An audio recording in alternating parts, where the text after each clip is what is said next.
tell me about your experience activating your network to find a new position? I know you mentioned that in the last question. So how did you reach out to people? Yeah, it was, I'm a person that probably doesn't ask for help enough, honestly. Sure. So kind of pulling myself together and thinking, okay, so how am I going to say what has happened? Do I want to say I got laid off? How do I say this, And at the end, I finally decided, I'm just going to be honest. I'm just going to say, hey, I found myself in the midst of a layoff. I need some help. Sure. Maybe I specifically asked them, I'm looking at your company or someone that you're linked in with.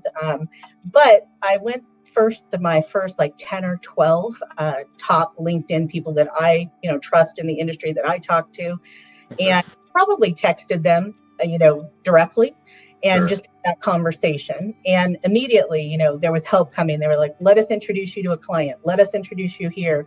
And it was overwhelming at how many introductions I got. And then probably a week to 10 days later, I decided to activate kind of that next tier. So people who I respected in the industry, maybe I hadn't talked to recently, or maybe I just hadn't even done business with them, but I know them well enough that I would have trusted them to send my resume out or to, to talk to someone on my behalf.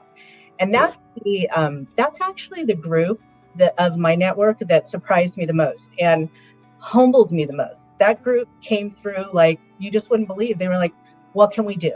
Let us help you. I mean, when you ask for help, you'd be surprised at how many people really do honestly want to help you.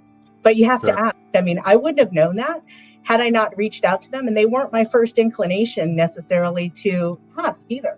But that was the group that overwhelmed me. I just thought, wow, there's so many people that want to help and want to do something good and they want to see me do the good next thing, right? And that was the group that really impressed me.